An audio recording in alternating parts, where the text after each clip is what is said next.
Oh, nice.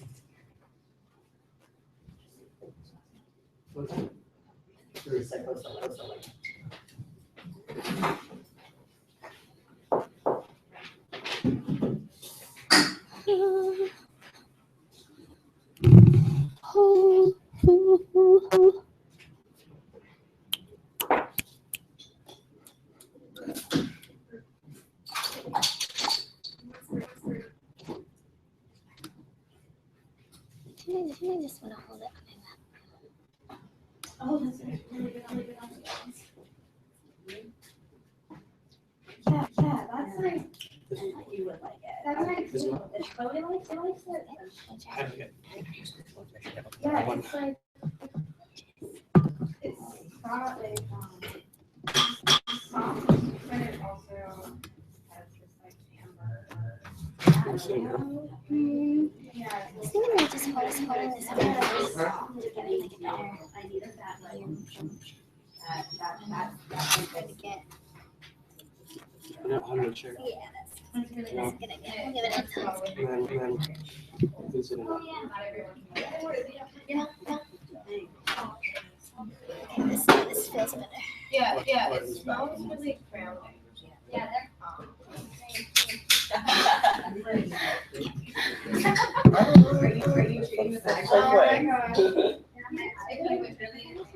Wait a minute. Okay. I'll say it's 4 o'clock. Will you just watch it? Yes. Or will you be So maybe we could get going, Sorry. and Jasmine will join in. Maybe we can just get going on an introduction and a little explanation for like where we're at, why this topic right now, and that's something. Yeah. So I think that you also have main thing. You have thoughts on why we kind of went in this direction. Boyle Heights and the protests and stuff like that were brought up in the first homeschool class because back in August it was just sort of being reported about, or just starting to be reported about, and it's kind of been a topic of conversation throughout throughout all of our discussions about this class. And maybe you. Yeah, and I think like when we were talking about like Boyle Heights specifically, and when like Jasmine comes in talking about like West Adams and like that area of Los Angeles in the context of how New York has already experienced and is continuing to experience, and how Portland is basically replicating this art washing and the universality of this topic. And I think I'm drawn specifically to Boyle Heights just because of my like family connection to it. Like today I was talking to my grandpa about like the projects that he lived in while he was growing up there. And then in comparison, like these like Hollywood studios creating this like art agency and operating a gallery space out of Boyle Heights. And so I think looking at the community action that's taking place there in connection with the history of community action that has created the community of Boyle Heights and turned it into what it is today, is definitely something that's important and has been like a string throughout our process of creating this class. Yeah, I think that's really well stated. I think that the activist movement within Boyle Heights is an especially generous movement because they are also producing out of a necessity, but I think out of just a need to be communicating for themselves rather than just solely through the media. They've been producing a lot of text and a lot of written correspondence from their personal viewpoints as to what they're fighting for, how they fought for it previously, the histories of their neighborhood that go largely unwritten, and then also what they think can be done now, and their very concrete desires and demands for their neighborhood that don't include these ulterior motives of property developers and upper middle class people who want to buy houses. So we have in this class there's bodies and voices here in this room that are like absent, which are those voices of the activists and the community members and the people who have been affected by this issue in many different places. And so as a part of this class, Devin and I decided that we could do some readings, not via us, but via the internet, through like text-to-speech translators. Hat tip to Winslow for like doing it so perfectly at his lecture as well. This is more so to try to bring those voices and make them as present as possible through the texts that they've published that are pedagogic towards their viewpoints. So I think we're going to start with the longest one, which is 8 minutes. So maybe like think of it as a screening or short lecture presentation. This is from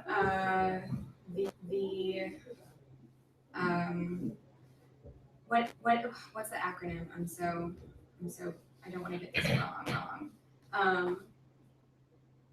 Devin, do you have it? Yeah, it's like the Boyle Heights Alliance. Yeah. Hold up. Right. Boyle Heights Alliance Against Art Washing and Displacement. Mm-hmm. So this is their text that dives into the history of activism and the kind of demolishing of community that has happened over and over again in Boyle Heights. It's called A Short History of a Long Struggle in the Flats, which is for Boyle Heights neighborhood. So I think we're going to start with that. A short history of the long struggle in the flats. The Boyle Heights Warehouse District, which is currently being land banked by investors like Vera Campbell towards the creation of a future arts district, has already seen decades of militant neighborhood struggles over jobs, police abuse and gang violence, environmental racism and institutional disinvestment. The families in Union de Mexinos have marched in this area for years seeking peace and justice for their neighborhood.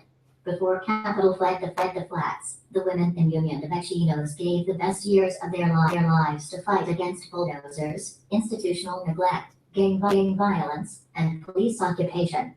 They saved their homes against all odds. They fought for better education for their children. They created safer streets, and they started one of the first cop watch programs to defend their children against racist policing. Their struggle and their labor is the reason that this neighborhood is now seen as a safe place for investment and blue-chip galleries today. Boyle Heights in general is a community built and rebuilt upon past dispossessions, which has always welcomed strangers from elsewhere with generosity. In 1905, the Russian community, which was fleeing conscription and religious persecution, moved into the flats, followed by a large Jewish community in the 1910s. In the 1920s, with the expansion of the railroad yards, the neighborhood saw the development of the warehousing and industrial district along the tracks. Racist restrictive housing covenants compelled a very diverse community, including African Americans, Mexican Americans, and European Americans, to settle in Boyle Heights, accompanied by successive waves of Mexican immigration to Los Angeles. All of these communities came together and negotiated the creation of what we now understand to be Boyle Heights. In a 1939 federal housing report, Boyle Heights was described as hopelessly heterogeneous with diverse and subversive racial elements on almost every single block. The first wave of internal displacements occurred in the 1930s with the Public Works Administration's slum tenement clearance in the areas of Pico Gardens, Alizo Village, and Ramona Gardens.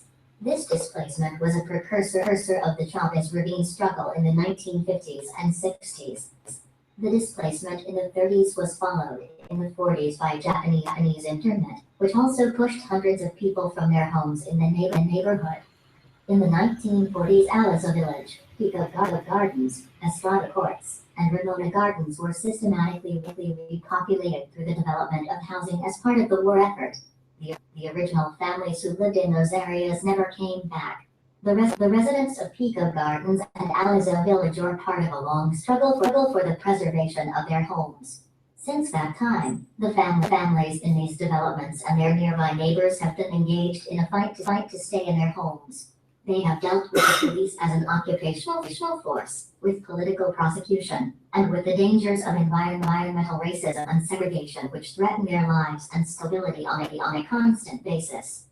After the self-determination movements and the urban uprisings in the 1960s and 70s, the federal government devised an urban policy known as spatial deconcentration, meant to scatter and break up the power of militant, self-organized people of color by pushing them outside of the core of America's inner cities. That policy was primarily implemented by community redevelopment agencies and housing and urban development, HUD, not to mention the over-incarceration of the war on drugs. While it has taken 40 years to bear its full fruit, the effects of this policy are now clearly visible, as redlining, predatory lending, and the systematic dismantling of public housing has taken a major toll on our neighborhood. First, we fought demolitions and displacements and gangs and police violence. Now we are fighting public housing privatization and the gallery district. We fought to get out the vote and create leaders in the community. We fought for speed bumps, for daycare and community security programs. We fought for parks and for the community tech center on 4th Street. We fixed the broken streets. We brought our school system up from substandard to a much higher level of education, and we brought in grants and scholarships for after-school programs so our children could go to college. 20 years ago, we had these community forums where we discussed what we wanted, and what we really wanted was jobs, safety, accessible, dignified housing, and better education. We never just stay inside the house. We come out and fight. We want to know what these new developments are going to bring us other than displacement. That Union de Vecinos member, Boyle Heights resident for 30 plus years. These conditions of demolition, displacement, and continued privatization have also been exacerbated in Boyle Heights by attacks on immigrant families. The resident activists in this community defied the INS and committed to fight against the deportation and division of their families created by the Immigration Reform and Control Act, an act which initially promised amnesty to thousands of immigrants but actually threatened workers with deportation and families with separation and poverty. The women who lived in the projects organized themselves as Cavite Pro Paz and El Barrio to monitor the police and its activities in the neighborhood, to stop false arrests, harassment, and violence. Also concerned about the youth violence, the women in the projects, with the help of Dolores Mission, looked for alternative response to jails as a form of solving crime. They launched a preemptive strike against the notion that the neighborhood was a war zone, as the police described it, and they kicked the police out of the projects entirely. In 1988, an alternative school for youth at Fisk was created in Dolores Mission, and a march for jobs was organized around the factories that now are being populated by the galleries. Yet the efforts of the residents of this neighborhood to stop abuse and reduce violence were rewarded with more demolition and displacement. While the community had begun to take control and transform the violence problem, HUB decided to dismantle public housing by claiming that this is a blighted, weak, and terrified community. In 1993, through HOPI, the federal government authorized the demolition of over 1,200 units of public housing, hidden behind their false promises of a better life. The local nonprofits, their political representatives, their church, and many community leaders supported this demolition, but nobody asked the people what they wanted. The women in the project fought to change the plan. They continued fighting, and eventually they won the right to stay in their development. Boyle Heights was the first part of the city that fought violence and changed our situation through self-determination. When the 92 rebellion happened, Boyle Heights was already organized. This is one of the first communities that said that the police are not essential. Ironically, this community was one of the first ones that experienced the attempts of public housing dismantling and neoliberal privatization, and later gentrification. In 2013, the Housing Authority of the City of Los Angeles wanted to once again privatize the public housing in Pico Gardens and Las Casitas, but the community fought back. We won the initial fights, but we are still facing this continued threat. HACLA's budget is constantly being reduced by the federal government, and their solution is to move our publicly funded homes into the private sector. The neighborhood is attractive and near downtown. Plus, this new arts district will add tons of market pressure for them to continue pushing their agenda. How can we defend public housing and rent stabilized housing in Boyle Heights if we're forced to fight the government in addition to nonprofits who are in the affordable development game? Union de Vecinos member, Boyle Heights resident for 30 plus years. So yeah, I mean, this, that is a fraction of the text that is on the Union de Vecinos website. And I would really encourage, I'm gonna post it on the Facebook right after this so that people can go and check it out, because it really not only emphasizes the necessity for the written history of these spaces, but just the fact that there's an infrastructure for activism and rebellion against these so-called unstoppable changes in this neighborhood. And when this topic was originally brought up through question and discussion in our first class, Jasmine, who I'm hoping will be joining us soon, I'm going to re-invite her, brought up the fact that she's a lifelong resident of Southeast LA, is that there? Yeah. And the fact that these forces and in fact these tactics of art washing as a means to expedite gentrification occur in not only every part of LA, but also are very, very visible in Portland, in Seattle, and basically every major metropolitan city where gentrification is an issue, which at this point is every major metropolitan city. And she brought up the fact that Boyle Heights was getting attention in ways that no other borough of Los Angeles ever could really hope to at this point.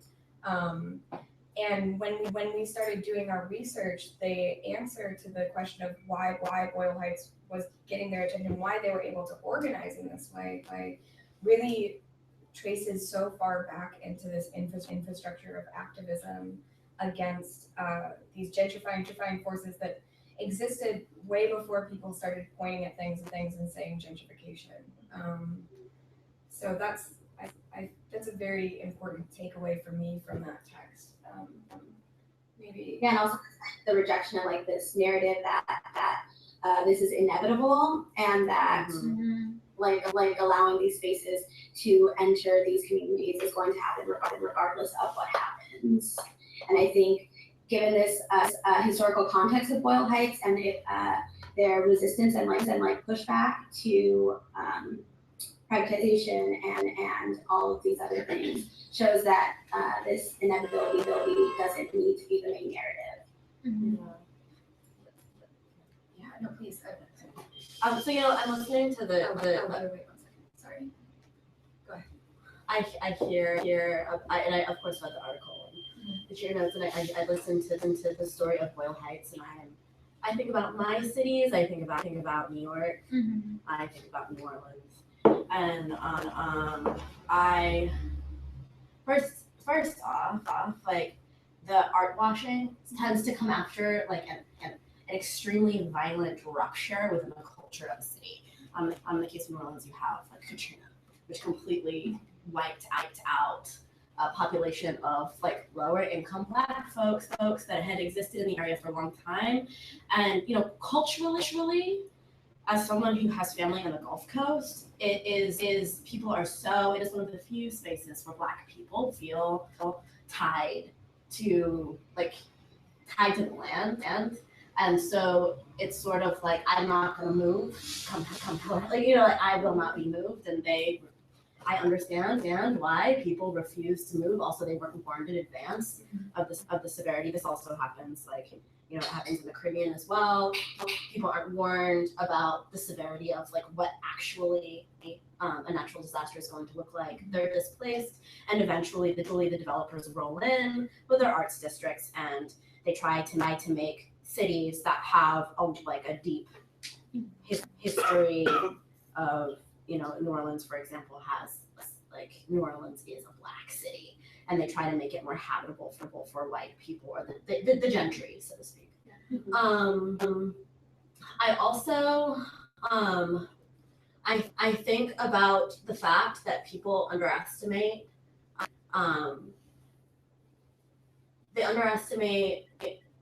their role in colonizing an area of a city. When people came from Europe to the United States, they didn't know what manifest destiny was. They just showed up and did what they felt entitled to do. And that's part of the narrative of whiteness, is that it's an unstoppable thing, which allows people to divest their responsibility, and the displacement of a population, given a name like gentrification, the replacement, which I think decentralizes the experiences of people of color in neighborhoods. Why not just call it displacement? As gentrification implies, it means the replacement of the rough people with the gentle people. And I think that too, that is very much represented in the arts, which assumes to exist within a vacuum, and therefore assumes to be apolitical, and it is deeply political. Historically, the arts have existed because they were patronized and served the interests of the church and the state. So I guess those are my points in relation to what you're describing with Boyle Heights, having seen it in other cities and having seen how devastating the effects of these types of historical events, statements are, and their human impacts. And coming from Vancouver, British Columbia, and looking at cycles of displacement, otherwise known as gentrification there, which came to a height with community action coalitions starting in the 70s and continuing into the 80s, and huge displacement of people, which led to the downtown east side being Skid Row for Expo 86, the World Expo, and how that has changed, and the area of the downtown east side is currently changing. Just even going back, I've been here for nearly 5 years, and going back, and Gastown was nearly complete in gentrification in 2013, and now Chinatown no longer exists as it did, and that immigrant population is being pushed out and displaced, and low income housing still exists, and by law needs to exist, but it'll be weirdly placed in condos, and then those units start disappearing. So it's interesting to see this happening now, and those coalitions forming a little earlier on, or things. There was a lot of condos and a lot of discussion that occurred before things people started banding together to fight that, and so the ball's already rolling with different districts of the place that I'm from. I don't know if I'm making sense, but yeah, it's gentrification is, there's so much commonality in it, where there's just an epic upheaval and displacement, primarily of communities of color and low threshold housing, and then stick a couple like galleries or like landlords will start renting to artists, and then suddenly there's a yoga studio. Make a bad joke. I'm just showing them.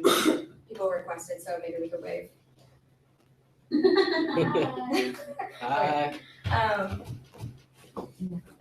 Yeah, I think that like both of these things are really, really important points. I mean, even just to consider, I think that I've heard the term seismic waves of gentrification used, and I think that the fitting and non-fitting nature of that term ends up being a really important means of identifying how this is actually functioning, which is the I think displacement and equating it with natural disaster is a very, very apt and like really important point to make, especially in places where natural disaster can be counted on, and the spread of information about that natural disaster to be utilized as a means of further displacement. But there's also the fact that it's not an act of Mother Nature just as much as it's not an act of free economy, and just as maybe institutions aren't fighting to spread white supremacy necessarily, but they are fighting to erect certain ideologies and to uphold them. So like the difference there just ends up being semantics. And when you start to see these things that you feel and see within communities are the results of systems being put into place and running like a machine in a very like regulated manner. Devin drew up a very, I think, good outline, which ends up being the lifelong fight against the destruction of working class communities of color, which begins in the 80s. We started to criminalize public housing residents. In the 90s, city attempts to end public housing straight out. In the aughts, city creates an excess of fees which tried to force public housing residents out of their homes. In the teens, they privatize public housing, and now the Pico Gardens residents have to fight against the art washing and pink washing of speculative real estate in their backyards, without all while having to defend like the extraction of like culture and labor. Exactly. And in very sincere terms, the fact that once you reach this stage, it goes from attacking bodies to attacking the things that bodies need, to attacking the capital which those bodies utilize to acquire those things that they need for survival, to attacking the very culture and structure and consideration of their art, not only their community making, but their art making. And so much of the discourse around these kinds of things end up being like, well, why wouldn't you want a gallery district? Because we're bringing culture. Yeah. Right, we're bringing culture. Yeah. And I also think that the assumption that the art wasn't there already Exactly. is really problematic. I'm gonna turn back on screen share so you guys can see what I'm like showing right now. And Jasmine, by the way, hello. I also want to encourage you, and we didn't really get much of a chance to talk beforehand, but I wanted to encourage you to just bring in anything at any point. Yeah. Okay. Cool. So one thing, and this is the kind of aspect of this that I just found. I don't think I can. Oh yeah, I can't show you guys and also show everyone. So I'll switch between. One thing, going through the media. So this topic of conversation, especially when we decided we wanted to dedicate a full class to it, research nowadays starts with a Google search at a certain point. And the fact that when you look up Boyle Heights, automatically these articles begin to come up. Yeah. Of Yeah. the Yeah. Mhm. And I think that some of them aren't. I'm not gonna degrade like the entirety of the journalistic complex, but like let's face it, why not? Because at this point, the journalism that are happening around, especially around these issues, and especially within arts publications, with the like forced nature of just like constantly putting out content, it's pretty tangible how fucking dumb these articles are. And so. But like beyond just that, and me being like an idiot. Okay. Oh, this is just something that popped up this week, and so we were all kind of like giggling at the applicability of a lot of this shit. But the narrative function of these That's what artists do. That's what all artists look like. I'm an artist now, so yeah, exactly. I like the eyebrow things too. Wow. But so Ew. oh, go ahead. Settle trade. One function of like these articles is that I mean, and this is an aspect of journalism generally now that ends up showing its like political petticoat more than is probably intended, but it also just makes it more readable and more pump outable. But the kind of narratives that are instilled in these things. So I don't think this one is the best example, but this one's great because even just within the title, I think it's evident. Boyle Heights activists blame the art galleries for gentrification. Sorry, go ahead, Devin. No, go on. But then the first line ends up being the Venerable East Side Art Institution gathered artists and community members in its Boyle Heights headquarters to have a talk about gentrification. And this begins and centers the discussions of gentrification in this area around discussions occurring within the gallery. It later goes on to like say that there was a protest against it, but even just the nature of like blaming and as though like there wasn't a genuine knowledge of why this was occurring and the systems by which it was like being encouraged. Yeah. And the idea that like the institution can critique itself Yeah, from within itself yeah, without being checked. exactly. And like the idea of like conversation as a form of discourse that would invoke change, although like it's implied that it's an open conversation and community members are present. It's always going to be biased when it's occurring within the institution because the institution has the power to say no and stop and like turn off the microphone. Yeah.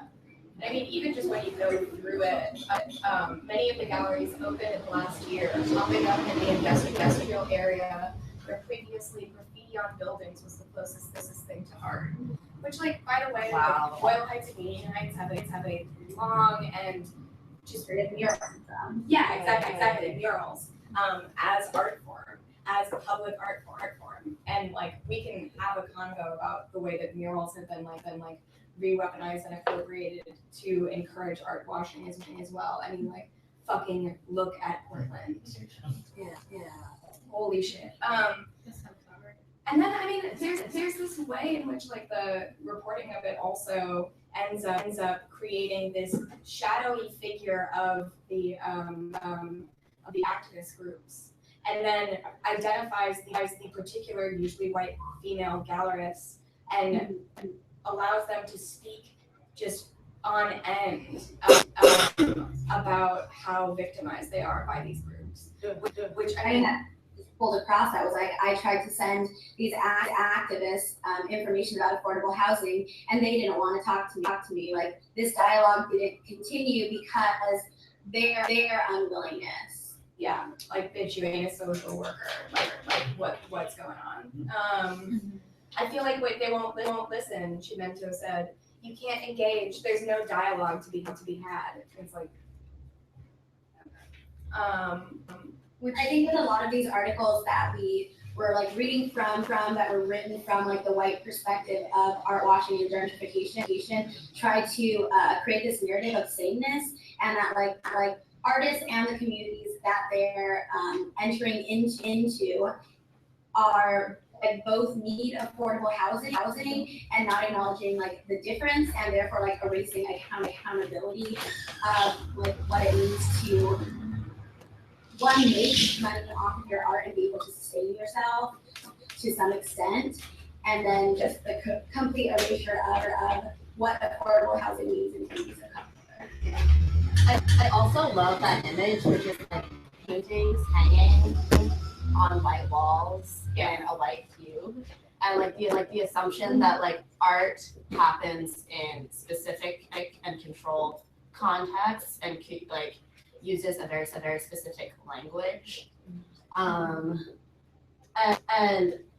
I think that the idea, and I see this all the time. I see it a lot in Portland, and I think that there are a lot of the social practice programs here in the city, and there's this assumption that like if a white person goes into a community of color and decides to like listen to the story of that community or represent it visually in an institutional context, then all of a sudden it becomes art because it's been mediated by a white person, through white. It's been like filtered through white lens. Speak on it. So like the level of, I mean, it goes all the way back to the idea that like Black people make, or like Black and brown folks make artifacts for, you know, history or like, you know, anthropological displays, for vitrines, but not artworks because our perspectives aren't as legitimate or aren't as Objective. as advanced because as those of the European colonial one. Because it perpetuates a paternalistic power structure, which leaves like the Eurocentric ideal completely in control at all times, and unless something has like passed the checks and balances of a white curator or a white staff or like A white Yeah. audience. Yeah. Sorry. a white audience, then like it's deemed worthless, and it's deemed craft often as well, and like murals that are commissioned by like a grant fund are deemed more important than something that manifested in the community by the community and for the community, because that's just like this like idea of kitsch. Or low culture. Yeah, low culture. That's another thing. It's so fascinating to me, like things that I see like reproduced as like things like that I see in like a church service, or I'll see that reproduced in the context of a white cube, and like what happens in like everyday things that contain that hold meaning for people of color in everyday life will be appropriated by white people and done in the context of a white cube, and suddenly it's high art, and it completely erases the power of the experience that people of color are having in their community. So I find it just like so interesting that this gallery thinks that they're bringing the culture to culture. In like this Defend Boyle Heights Facebook group where they post a lot of like live streams and videos of their actions that are going on in the community, there was like this white commenter who said something along the lines of like, why don't you go after like the liquor stores and like the corner stores? Like, why are you attacking this these venues that bring culture and like benefit the community? We need liquor.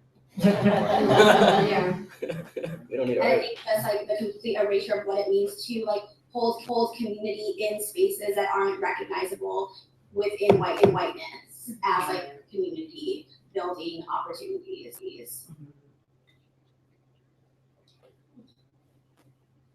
Yeah, I mean, I think that it really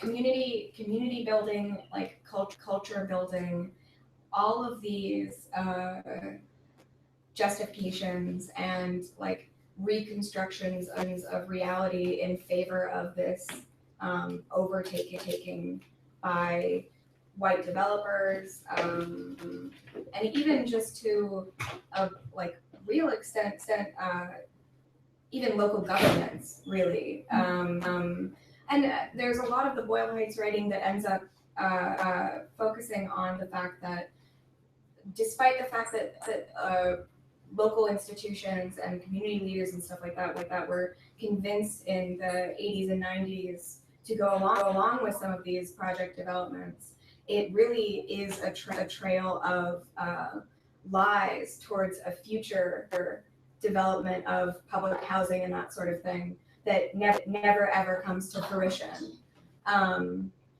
So basically taking something away with the promise that you'll get something far better back. Like the occupying of time through like legal documents and like having to understand how the system works, and like stealing people's time by like this falsehood of like change can be created if you only work like with your government official, or how they're like recommending that you create change.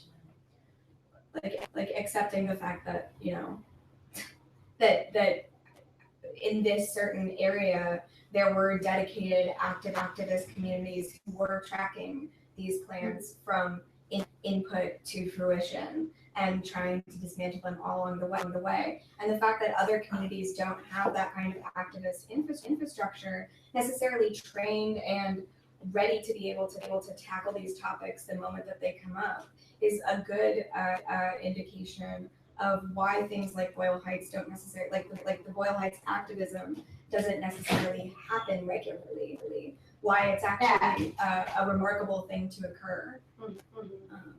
I would like to say, Definitely. I think you brought the first class that we had in response to like why Boyle Heights is getting this like media recognition, like and it's because of the privilege in community organizing and having the time to like actively resist. And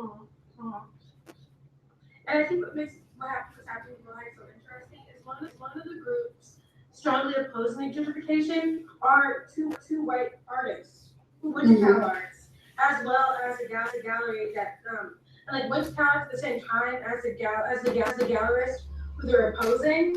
And like for a while there was this conversation of if it was just like art world politics rather than like people actually trying to fight for gentrification. But like I don't know, I think that's really interesting. Like who like they have like the people like who were like opposing about are also like they boost the community as well, but like earlier. So maybe like earlier or something like that. And then they're I think that who you're talking about, they're called like Ultra Red, and we're gonna read a piece by them. But they, from what I've like researched into who signed this letter that we're gonna show, it's majority white people talking about how they moved to Boyle Heights in 1994 and got into the community, and therefore can speak on what the community wants and needs, while also absolving themselves of being complicit in gentrification. Yeah. And when I think about South LA, where I'm from, it kind of feels like maybe like it's not like who really has the time to fight against like the gallery popping up in West Adams? Like who like how would that community organizing look like if it wasn't also from someone who like should have fighted earlier? I'm really curious if there is like an infrastructure where the community can raise up without just needing like some other gentrifier to come and like help them do that. Because like that information is so like limited. It really is. And like God, it's like yeah. I mean, I also think that it's important to acknowledge the fact that a lot of organizing efforts, like I can say in New York and the South, and I as I understand it in Portland and probably definitely in other cities, like there were many organizing efforts in like the 70s and in the 80s that were dismantled by the war on drugs and crack. And so a lot of what we're seeing now is a direct is directly connected to that history, and that affected, and I know that hit LA really hard. I can say that it like destroyed communities that I was connected to, that were, you know, connected like the civil rights movement and various like Black live and, you know, Black nationalist movements that, for better or worse, were trying to create space for and like for communities of color were dismantled by the war on drugs and by you know, what happened in like the AIDS and HIV, or that hit the queer community and that hit communities of color. It's very, very hard because those bodies are not acknowledged and not valued. So I think that, like, since we are like talking about the cultural rupture that informs things like art washing, that's definitely there.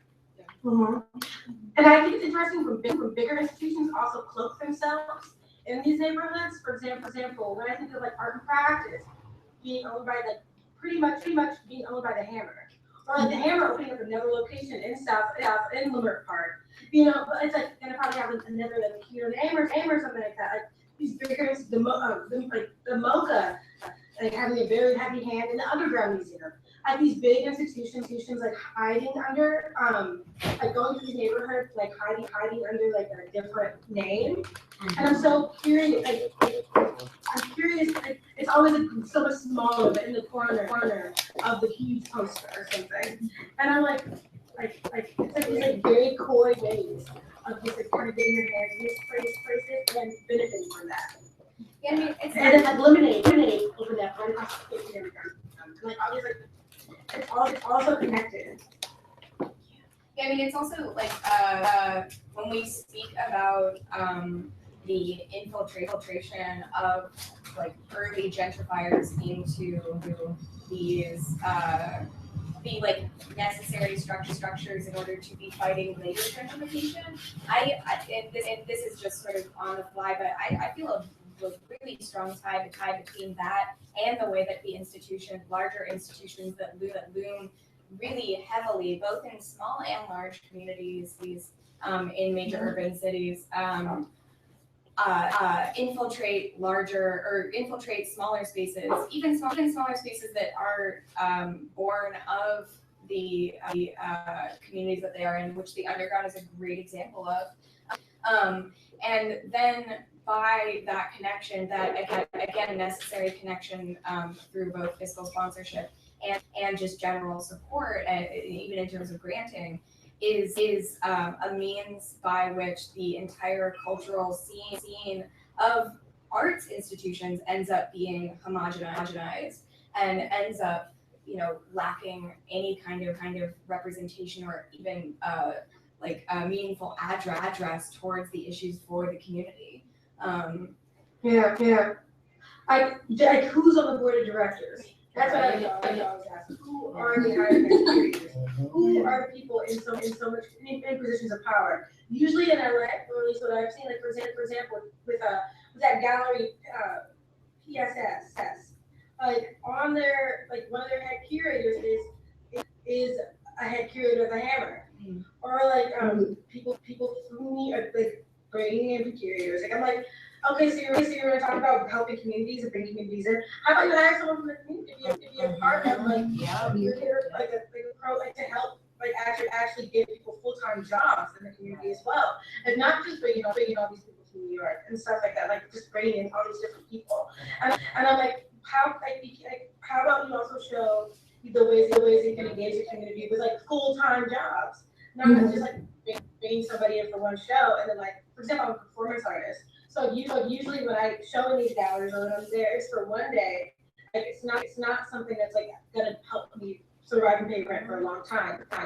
And so I'm like, how are they actually engaging with ways to like build like having people in the neighborhood like actually working with it too, other than just like kind of like in passing or something. Yeah, it's like they operate under this guise of like, oh, we're gonna be focusing on like underrepresented artists, but like what's the cost of focusing on when they don't even do that? Let's be real. And who's benefiting? Like it's definitely not the underrepresented artists they maybe show like once a year when they need to meet this quota. And also the underrepresented artist who feels is ultimately tokenized within an innately white supremacist system, and they feel that tokenization. It's as traumatizing. Like in our other work, in our other conversations, we've talked about what it's like to go to art school, and that's a deeply traumatic experience. So why not? I think about all of these, like RAC, for example, has this like arts equity initiative, and so why not give that money to members of communities to start their own arts institutions, whatever they may look like, and so they can make safe space and audience even for artists of color. Because I know that like I for one have a really hard time, like my body is like I walk into space, I walk into PNCA, I walk into PICA's, whatever, I walked into classrooms at PNCA and like my body modified the space, and I could feel that I could feel that sort of like undercurrent of hostility that is aimed at any person of color in an institution that is like innately hostile towards people of color and their perspectives. But what happens, and what I see a lot of, is giving money to white people to go into communities of color and like make them civilized, essentially.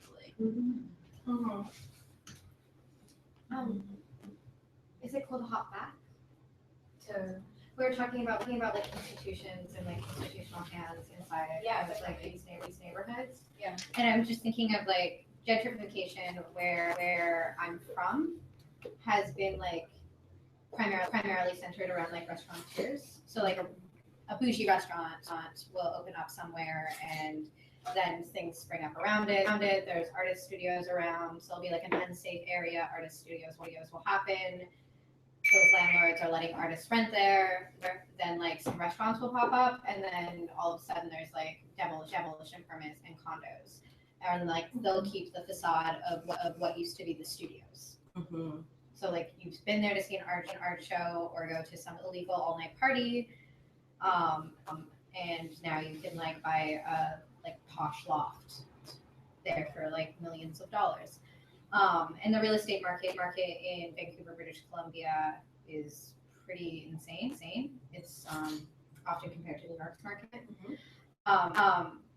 One of the largest art collection, the largest collection of contemporary art that's owned by anyone in Canada is actually owned by Bob Rennie, and he is a real estate developer who purchased like a very large building and started the gentrification in the downtown east side of Vancouver, which like is an area that's inhabited primarily by like Indigenous people and Chinese immigrants that have been there since like World War II. And so everything has kind of like started displacement since these like larger developments, which then turned into like an institution moving in as SFU. And now when you like go down the streets, and there's recently been this like pushback in the community where people who've like lived there, and this is also like primarily like low income residents who are white, are doing like yuppie tours, where they're going around town and doing like let's tour the yuppies because they've been poverty touring us for so long.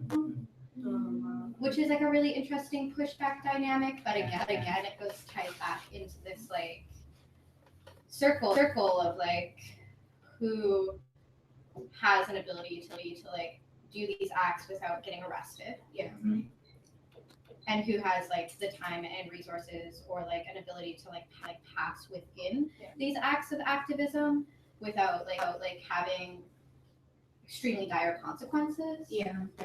I mean, what you mentioned in terms of the collector, I mean, that is, and when we talk about art washing, I feel like, and I was thinking about the topic, and I sort of the reason why for the like silly header on the Facebook event ended up being because like there's a picture of what art washing is, and it's the visible nature of it, but the invisibility of it is also, and Jasmine pointed out this, the like manipulation of institutions, It's not only the real estate developers with money and time and space, and with the desire for more space. It's the institutions who also live under that umbrella of privilege as well. And so a good example that like I think more people in Portland should know about is the fact that the enormous apartment complex going up on Belmont right next to Yale Union has a large deal with Yale Union for them to curate work on the roof of that building once it actually gets built, which was basically like buying off. And I mean, like you can talk, and this is going on the internet, so like, hey, what's up? I don't really need friends in Portland anymore. But just like the way that they talk about it is a means of funding their poor institution that only gets $1 million from the Andy Warhol Foundation and then gets another 70% of its funding from holding weddings there and being a rental venue. And then what they need is a deal with real estate, and that came about naturally. But there are also institutions, commercial galleries, and larger nonprofit institutions that make a large amount of funding off of renting out art to these new developments. Yeah. The developments have the money to give those institutions to rent out their art, and then that money goes back into those galleries that can then open up alternate. I mean, like what was it? List is now like the UK gallery. This UK gallery is now opening up in Boyle Heights as well, and it's like, okay. And they, I was just reading through this article right now. They were quoted like they told,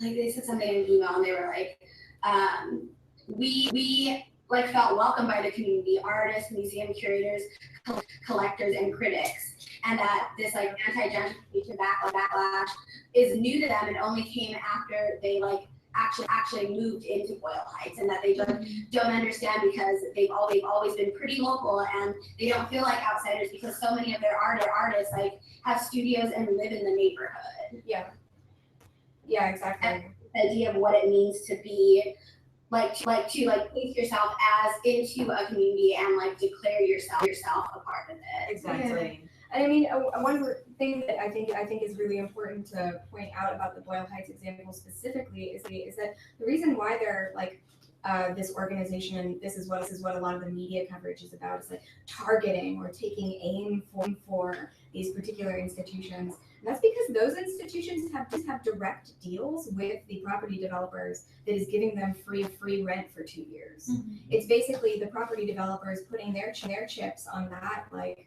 blackjack mark, that is going to be the thing that brings the property value up. And it is a direct deal. It's a signed contract. So when you say like, the galleries have nothing to do with the developers or the people who are zoning these spaces, mm-hmm. like, this is direct connection. Like there's paperwork. So I also have to say, and this is like bringing it a little outside of the art world, but like more into the communities that are affected by this. And actually, Chloe, I was reminded of this phenomenon when you mentioned tours. Mm-hmm. And so in New Orleans, for example, there were tours of the Ninth Ward. Yeah. Still are. Yeah. If any of you have been there, if you've seen what the Ninth Ward looks like, and if you know what happened, and right now there's a bunch of shit going on in Baton Rouge. There was a lot of death and a lot of displacement and a lot of cultural trauma. And I think that like this idea of like when people come, so art is an aesthetic experience. People want something unique, right? Mm-hmm. They want to feel something. And so going into a neighborhood that has experienced a like profound amount of trauma and has for a while, like there is an element I feel of like trauma porn in that, and also like a love of spectacle and like an overcoating of the experiences of individuals as like an aesthetic experience. Here we are, artists going into this poor neighborhood, good for us. Look at what we can do, and like ultimately. It becomes like the gallery becomes like this puncture within like this like weird white bracketing within a space that is like fighting so hard for its own humanity. And looking at like the downtown east side and like the galleries that exist there and like the low income housing that exists there, subsidized housing, SROs, whatnot, and like the oldest building in Chinatown being turned into a private museum by Bob Rennie, and having a neon sign that was, I forget the name of the artist, sorry, blanking, that says everything is going to be all right erected on it as like a large purchase, just going over the downtown east side, blocks away from the largest open air drug market in North America, which is also like centered around Carnegie Hall, where you can get a meal for under $2. It's the only place in the city that you can get meals starting at 35 cents. And there, if you go up there, there are people who work for like the housing organizations. And like I've definitely eaten lunch there. Like I moved out when I was 15. I was living in the studios and had no money.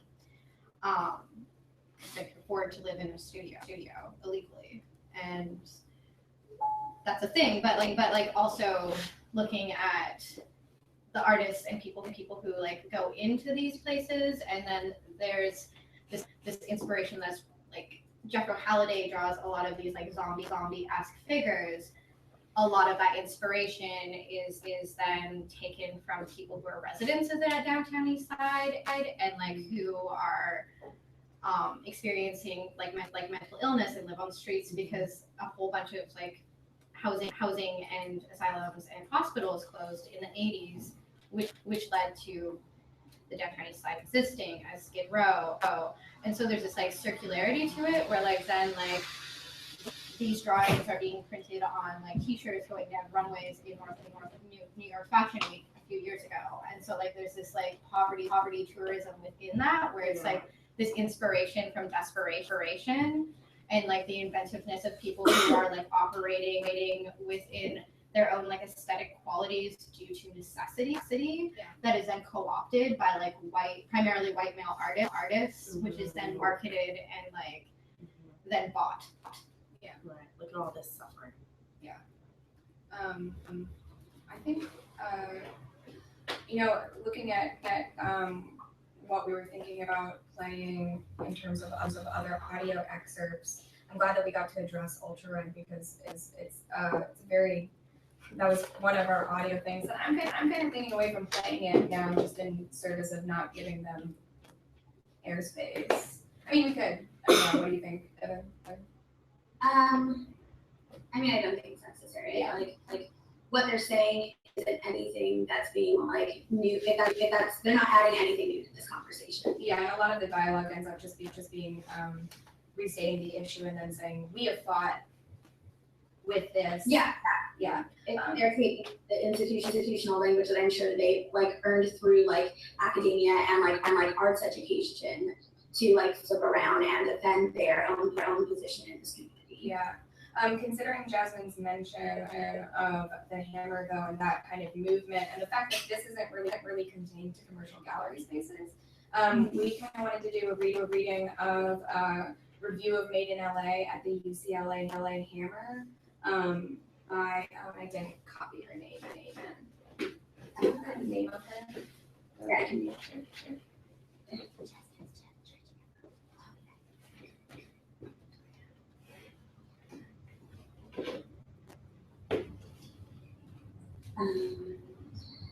That's who Foster? Mm-hmm. Yeah. Oh, cool. And Jasmine's charging her phone, so she'll be back, just so everyone knows. It's okay. Yeah, so we're gonna do a listen to this as well.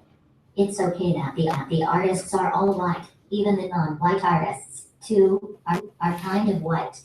It's okay that the curators are all white. It's okay that the LA reflected in this show is like the LA and Robert Altman's Shortcuts, which is a strange all-white LA. In Charlton Heston's Oh Meet the Man, 1971, I think the hand vampire or whatever they were who was menacing the real last human beings on Earth. That is the humans who were not vampires or whatever, all white, except maybe the black woman hipster with her militant afro, was black. Let's not go into Planet of the Apes at this juncture, but in the apartheid imagination of the future, white people are in peril, isolated with jutting jaw of manifest destiny determination like Charlton Heston with his guns and his Alzheimer's. It's okay that the curators at the UCLA Hammer Museum think that minorities are best represented by white queer artists. That shows diversity, like on Star Trek. The aliens are white people who wear prosthetic makeup or paint their skin blue or green. That's a kind of diversity. It's okay that the white artists who are queer artists don't have anything to do with people of color. It's okay in the little museum labels where the curators note the background, issues, and ideas in the artist's work, that none of it referenced POC even when it mentioned highest rates of incarceration in the world in spite of having only 5% of the world's population. It's okay not to mention that blacks and Latinos make up 60% of the incarcerated, even though they are 30% of the American people. It's okay. It's all right. Like when I sat in one day in a Marilyn Robinson's farraging class at the University of Iowa, and she shared her course reading list, which was all white except for one book by the only black writer and only POC in creative writing at U of I, and she asked, did anyone have any remarks or suggestions? And I said, apart from the one. The reading list isn't very diverse. It's all white. Robinson didn't answer. She just smiled, and white students, maybe I was the only non-white in the room, said, it's a very diverse list already, and yes, for example, look at all the women writers and Kafka, one added. And Robinson just smiled. And I laughed. That's all right. It's okay. That was in 1994, 20 years ago. It's okay 20 years later to walk through the UCLA Hammer Museum through an all-white show. When I was a kid, I thought maybe American apartheid would slowly change. And now we have a black president who does everything white presidents do. He does everything just like them. All his policies are the same. He's like Colin Powell. And in the 1990s, I felt like things could change. Maybe. But now I see why thinking's not changing, and this exhibit and the exhibits at every other museum in the city show this. But it's all right because the UCLA Hammer Museum curated and hosted Now Dig This, Art and Black Los Angeles 1960 to 1980, which exhibited from October 2011 to January 2012. So it's okay because Black Los Angeles had its day. It had the one exhibit. It has Black History Month every year. It had Wanda Coleman in those days. So it's okay that all the official museums in LA show white art all the time. It's okay because you can go to the California African American Museum if you want to see art by POC, or you can drive to Long Beach to the Museum of Latin American Art, or the LA County Museum of Art probably has one or two Frida Kahlos or Diego Rivera's and some great pre-Columbian ceramics. So it's okay. If all the other museums like LACMA and MoCA and etc. show white art at all times. ASCO had its one LACMA show, ASCO, the elite of the obscure, a retrospective 1972 to 1987 on exhibition from September 2011 to December 2011, so it's okay. Hey, they had that one. One is good. Now we can go back to our regularly scheduled programming, like after a public service announcement. It's okay that the apartheid imagination remains in place and is not disrupted. Thank you. That reassurance is like walking on a broken toe.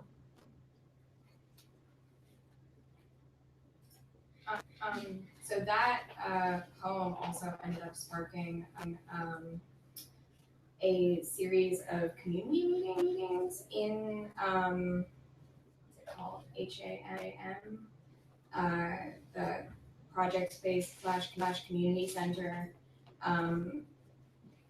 in East LA, I believe. Hey, Jasmine.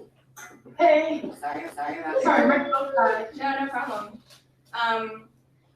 We listened to a poem in reaction to Made in LA at the UCLA Hammer Museum. So,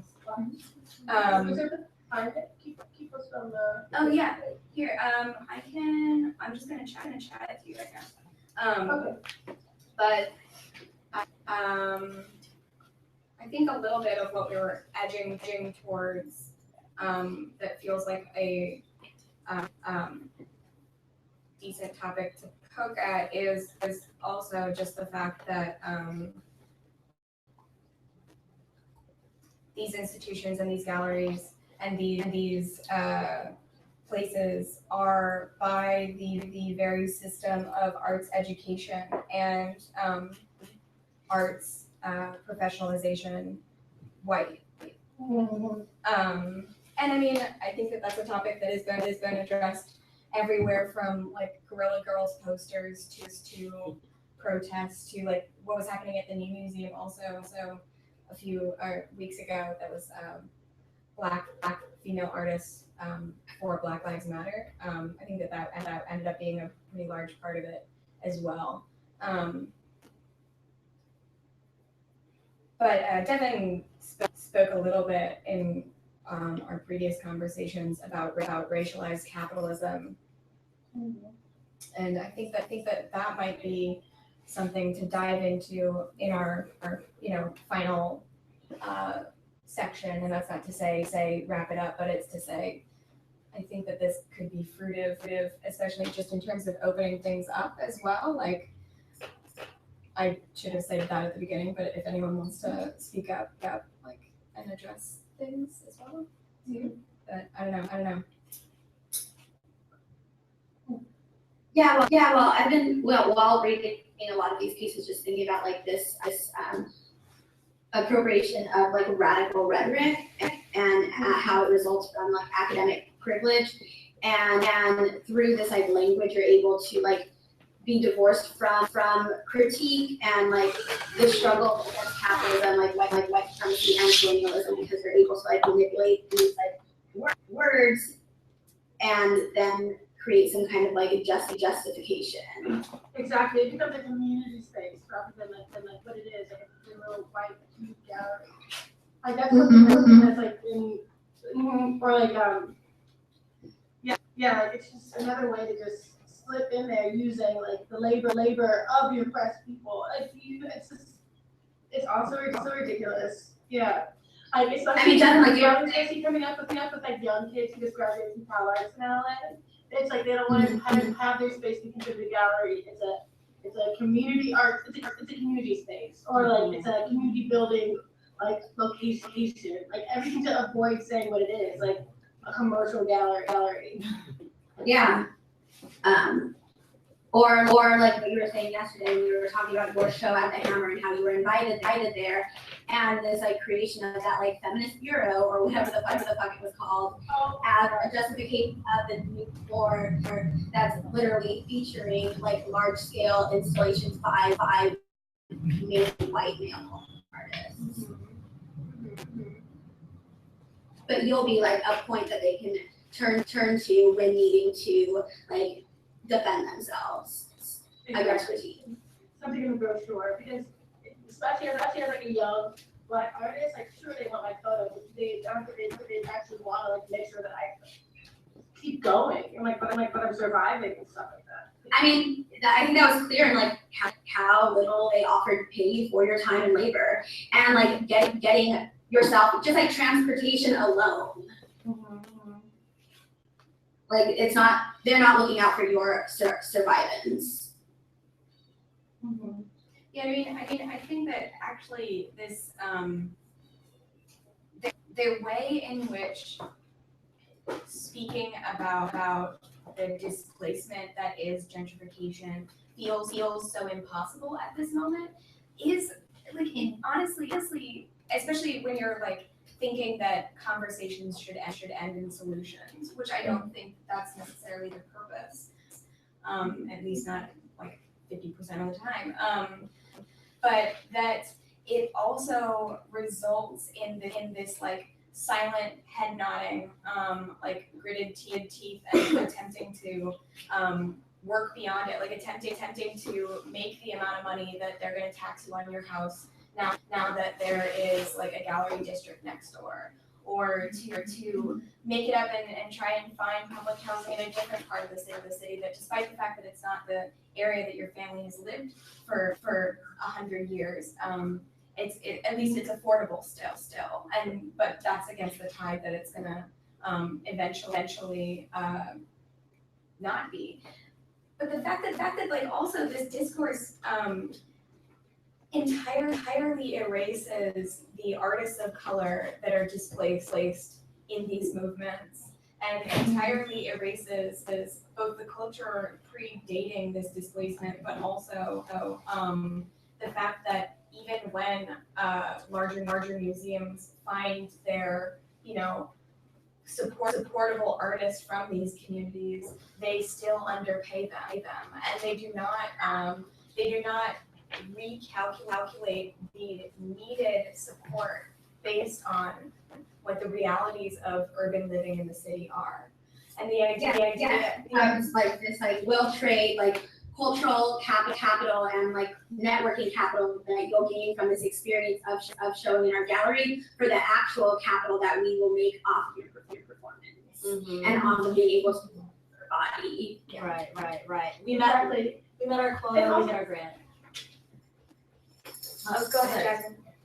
Okay, a conversation I think about a lot too. With gentrification comes heavier policing of the neighborhood being gentrified. Yeah.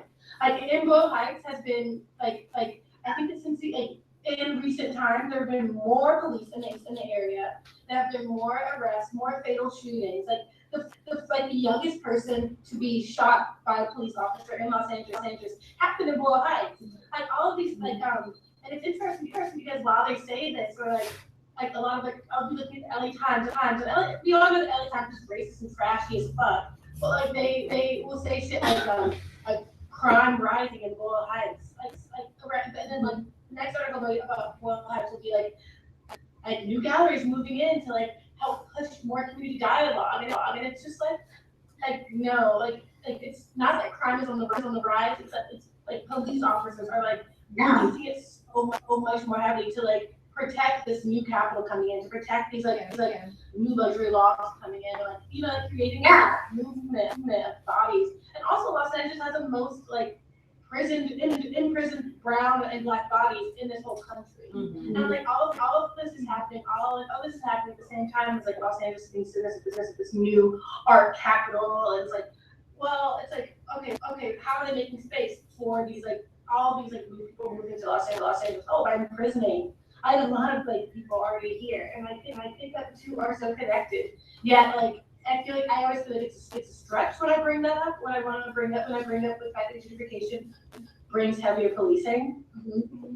And and you just look at how they're handling street vendors who have always existed in Boyle Heights, and you get the paleta man being cited for walking down doing his daily routine where that doesn't even provide him with enough to survive, and then you get these citations and this use of policing. Mm-hmm. Mm-hmm. And then you'll see in that same spot a white couple that has white couple fucking pushing their own little paleta car. Mm-hmm. Yeah.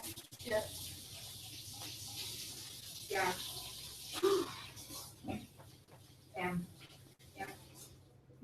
How are they making space? How are they one way or literally when I think about the fact that Los Angeles has the most imprisoned bodies, it just makes so much sense. It just literally makes so much sense.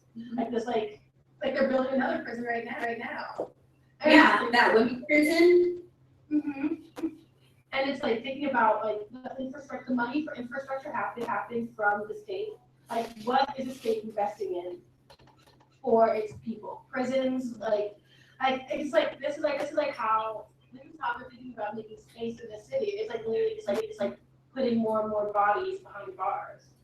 And then getting free labor off of putting those bodies behind bars. Yeah. Mm-hmm. Yeah. The ultimate fuel of both investment quotas as returns and statistics ends up being this numerical basis from which the the progress and resulting benefits of all of these forces. Also, I mean, like, this isn't a new thing. This isn't like drawing strange comparisons. And I'm even, dismayed by the fact that anyone would think that you're overreaching, Jasmine, by connecting these dots, because you see the uprise in incarceration based on the idea that crime rates are were high and are now going down. And it's like, you know what, there's a large population of 20, 15, 10-year imprisoned individuals in New York, especially, that were a victim of a policing surge, and especially the drug wars, and therefore made a lot of room in Brooklyn also.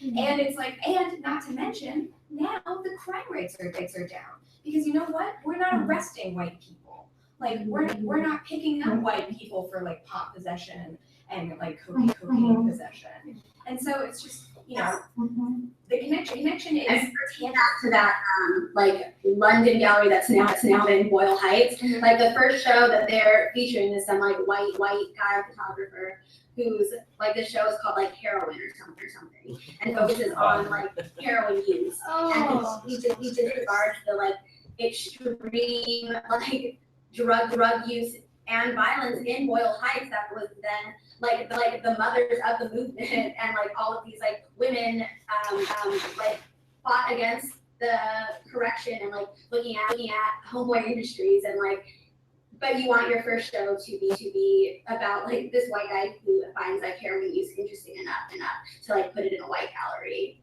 But you're also going to say that you want to serve underrepresented artists. Can I add to that? So Jasmine, can you hear me? Yeah, I can hear you. Okay, so you're absolutely right, actually. And I can tell you about Portland and Measure 11. And in North Portland, in the Red Line neighborhood, developers started rolling. Do you know what Measure 11 is? It's mandatory minimum sentencing.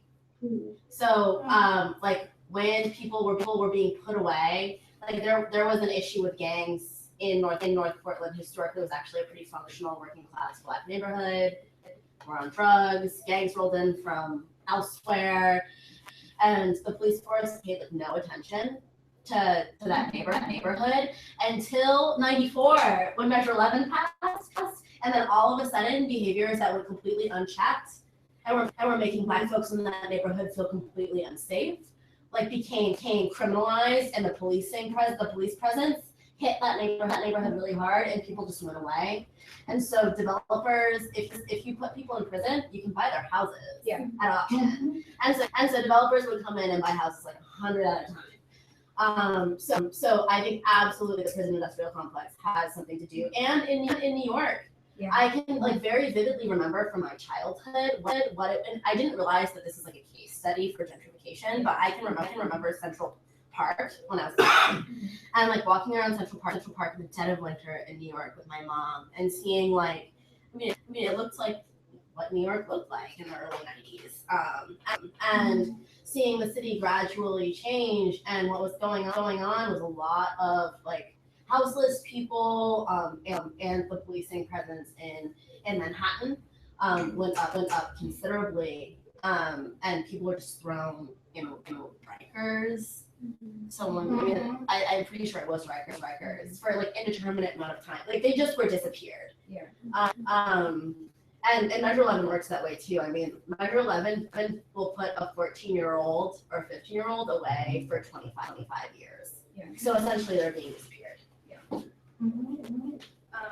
There was an article that I wanted to share also, just as I'll end up posting this as well. But it's Leading Albina, and it's by Karen J. Gibson, and she actually did a beautiful case study, and by beautiful I mean so well worked and very, very expository on exactly what you're talking about, both the intersections of private property development, policing, and race clearly through 1940 through 2000, which is a pretty wide swath of time.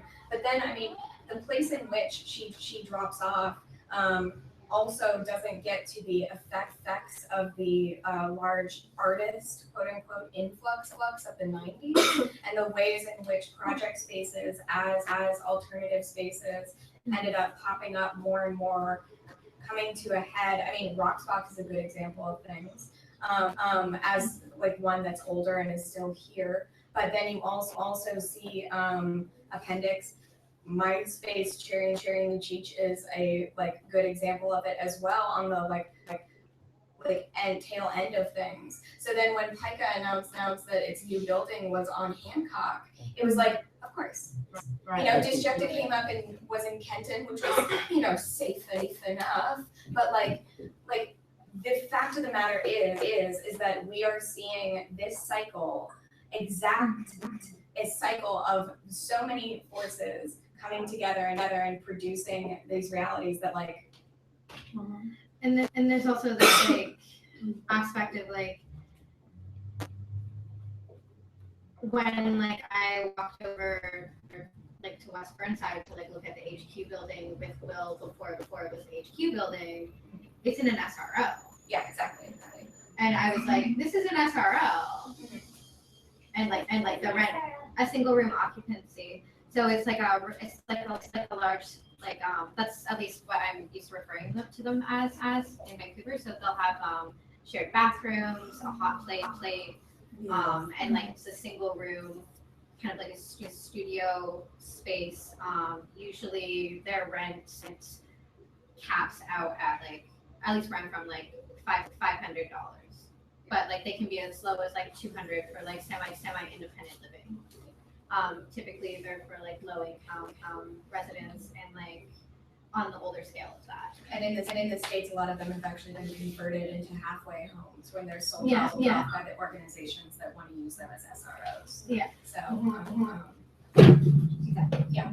So, So it's like this transitional housing, which might also be like long term, but it's not like rock bottom hotel. yeah. And I mean, and this, you know, might be a decent place to stop off, unless we want to keep going. I mean, we're welcome to. But I have a question. yeah. I want to open up. What do you think of biennials? Like, Oh my god. like, what do you think about these like ways that I think like Converge 45 or something. Yeah. Yeah, and like they just started this new biennial called Current LA, which is where they're inviting all these different artists to do public art, and like it's like all very so like LA apparently has like huge like 30 million, I don't know, it's a multi-million-dollar like budget to do public art, and like I'm just like really curious about how y'all are relating to like this new surge of like biennials, because like that's a great way to bring foot traffic to a new place, and then like I don't know, it's like such a mind fuck. Yeah, there's, by the way, Converge like $600. yeah, the tickets to Converge 45 were $300 and 600 they were cool. So just to think about this, also Michelle Grabner, who was the curator of the Portland Biennial, this year is going to Cleveland to curate the first Cleveland Biennial, which has a $3 million budget. And by the way, Michelle Grabner is not good at talking about race. So we'll see how that turns out. Atlanta just started the triennial, and like we'll see how that turns out. There's some people who are like glad for those things, and I know that Portland's white artist scene is definitely like appreciative of some of the biennial stuff. But I don't know. Like I think it's a good like the feeling in the room. People can talk. Or I will continue to shit talk forever.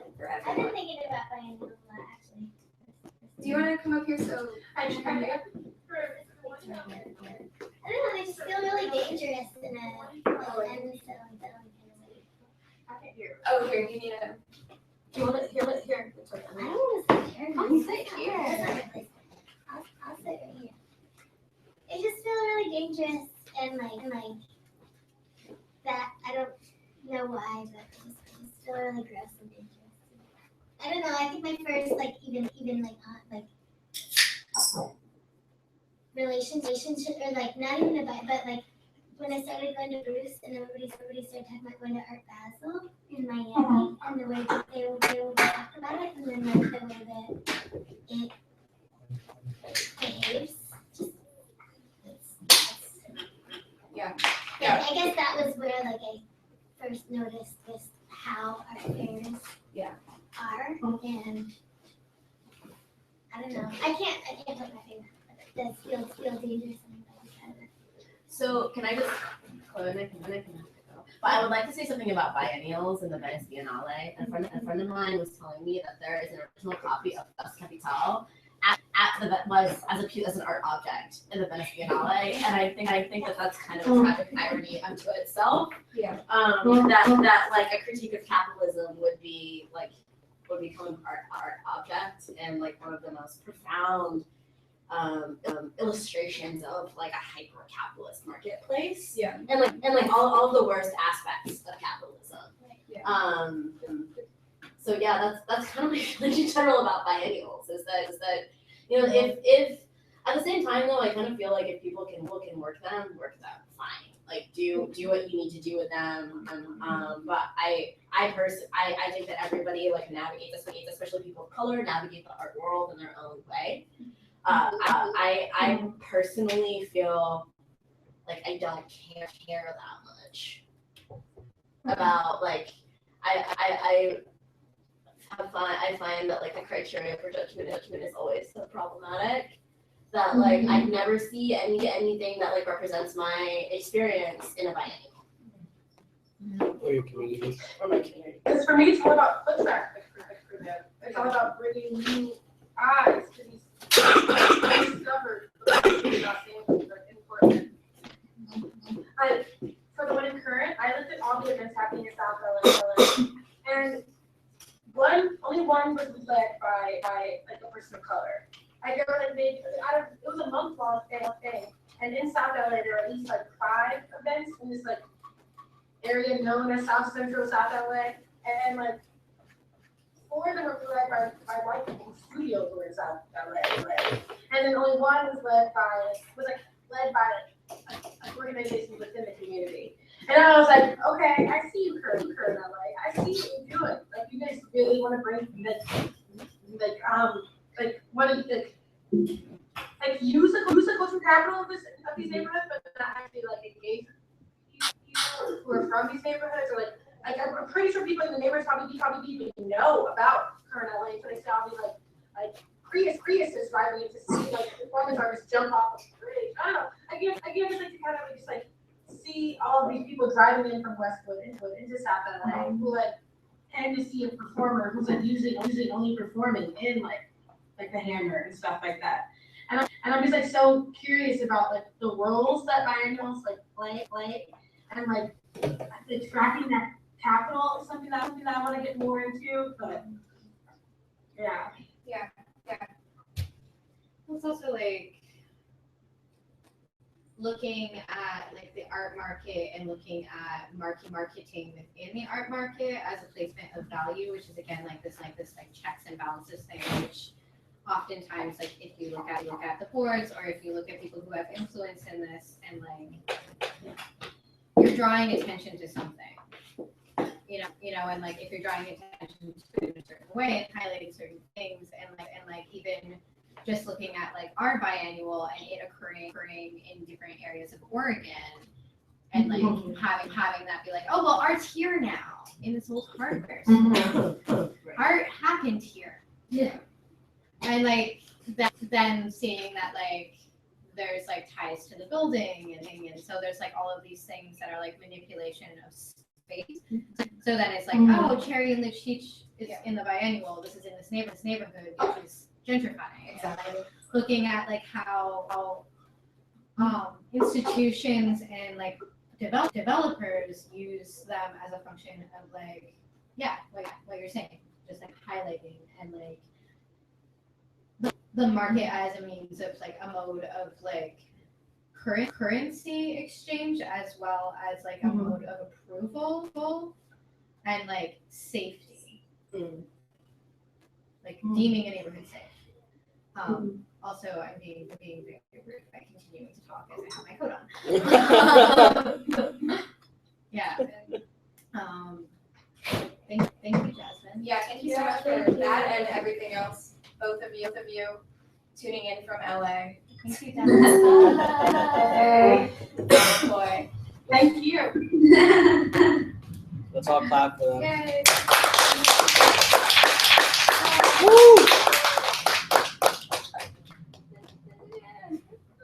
Did we get it? No, Andy's in the car. Poor babe. Okay. Talk to you guys soon. Okay, later. Thank you. Bye. Have fun. Sick background. I think I voted yourself. Yeah. So let me have a bunch of fun beginning. When you gotta like last. Yes, thank you. Thank you. Is it really? I'm big. And thanks to I heard Compliance that Division single, I for was like, being the keychain. like the attorney really asked. What? I know, right? I was like, no, you just Yeah. Just do it. I have to Uber back to Brooklyn. Well, why don't I can't drop out at my 40. Yeah, and you don't have your phone, so you can call them. Oh, shit.